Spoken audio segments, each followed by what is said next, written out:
Hello, SM Pinoy. Alam mo ba na pwede kang kumita sa pagtuturo lang ng Tagalog? Pwede mong pakinabangan ang skills mo sa Tagalog kahit nasa bahay ka lang. Sa video ito, ituturo ko sa iyo kung paano ka pwedeng kumita sa pagtuturo ng Tagalog. Ano yung mga skills na kailangan mo para makapagturo ka ng Tagalog? Ano yung platform na pwede mong gamitin?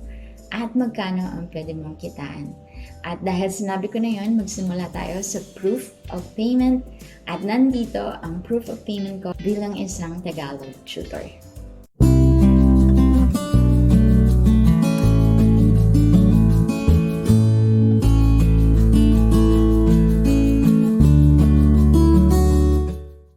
Okay, SM Pinoy. Ngayon, nandito ako sa Preply dashboard ko. And if you look here, you can see $525. Ito yung kinita ko sa pagtuturo ng Tagalog. And today, withdrawin natin siya. Ipapakita ko sa inyo kung paano nyo siya ita-transfer from Preply papunta sa PayPal account ninyo. And then, from your PayPal account, pwede mo siyang ipasa sa bangko mo, kagaya ng BDO, BPI, Security Bank, kahit anong bangko meron ka, doon mo siya ipapasa. So, all you have to do is to click this arrow and then makikita mo, you have earned $525. So, magkano ba yung $525?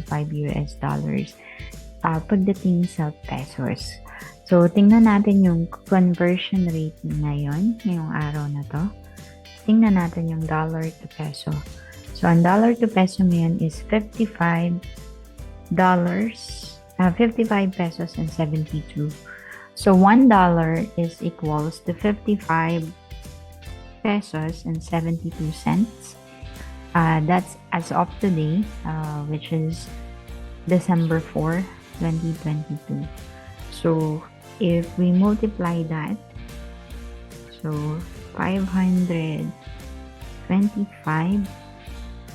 times 55.72,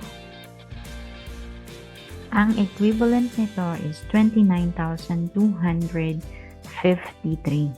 Okay, so hindi na masama, nagturo ka lang ng Tagalog, ginamit mo yung language mo, and kumita ka ng 29,253. And mamaya, ipapakita ko sa iyo kung paano mo rin ito gagawin, paano ka magtuturo ng Tagalog, sino yung mga magiging estudyante mo, meron ba talaga mga estudyante na interesadong mag-aral ng Tagalog. So, pag-uusapan natin lahat yan after kong ma-transfer yung money from my Preply dashboard papunta sa aking PayPal account. We just have to do this muna para meron tayong proof na pwede kang kumita dito. So, kailangan mo siyang pindutin, itong withdraw money, and then it will take you to this page.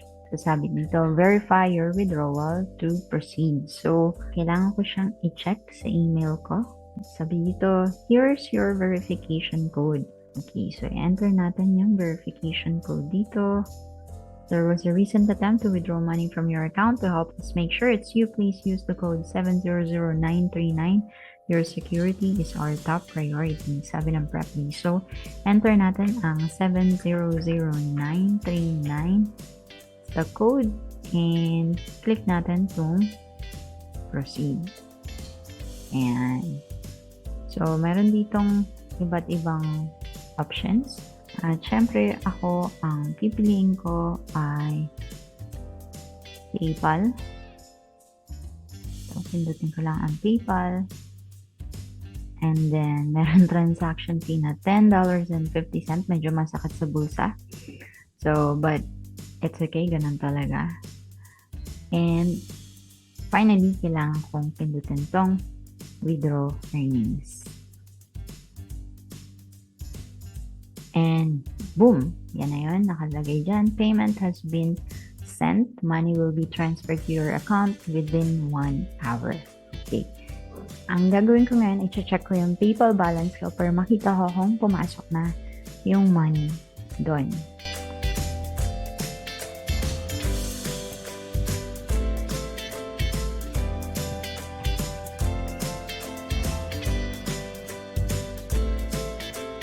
And And nakita natin na nandito na yung money, 29,683.53. So, ayan na. At nakalagay dito, Preply Incorporation, payment received. Ayan, $514.50. So, yan, na nakita nyo, legit yung Preply. Nagturo ako ng Tagalog. And today, pag-uusapan na natin kung paano mo rin to gagawin. So, paano ka nga ba makakapagturo ng Tagalog? Madali lang. Katulad ko, pwede mong gamitin ang platform ng Preply. Sundan mo lang ang lahat ng steps na sasabihin ko. May pen and paper ka na ba? Kung wala pa, pause this video muna. And mag-subscribe ka na rin para next time kapag may mga bagong pagkakakitaan, ikaw ang unang makakaalam. Kung ready ka na, here are the steps. Step 1. Go to the Preply homepage at www.preply.com. Step 2. Click on the Become a Tutor button at the top of the page. Step 3. Select the language you want to teach and click on Apply Now. This time, you are going to select Tagalog. Step 4. Fill out the application form with your personal information, education and language skills, teaching experience, and other relevant details. Kung wala ka pang teaching experience, pwede ka pa rin mag-apply. Huwag kang matakot, lahat pwede mong subukan. Step 5. Upload a clear and professional-looking profile picture. Step 6. Record an introduction video to showcase your language skills, teaching style, and personality.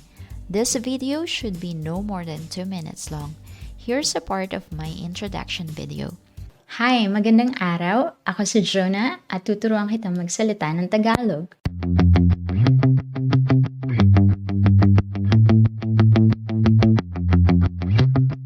To translate that in English, it means, Good day, I'm Jonah and I'm gonna teach you how to speak Tagalog. Step 7. Set your hourly rate and availability for lessons. Yun ang maganda dito sa Preply. Ikaw ang magsaset kung magkano ang gusto mong rate. Pero kung wala ka pang experience, pwede mong ibaba ang rate mo para makapag-compete ka dun sa mga tutors na meron ng experience. Step 8. Submit your application and wait for Preply's review. Step 9. Once your application is approved, you can start creating your tutoring profile. Step 10. Start receiving lesson requests from students and begin teaching. Question: Jonah, may market ba talaga ang Tagalog language? Sagot: oo naman, madaming gustong matuto ng Tagalog. Karamihan sa mga students ko ay yung mga taong may dugong Pinoy pero lumaki sa ibang bansa.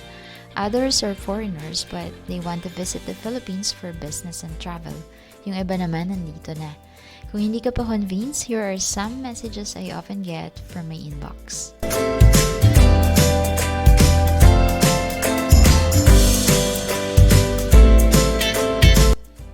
O, diba?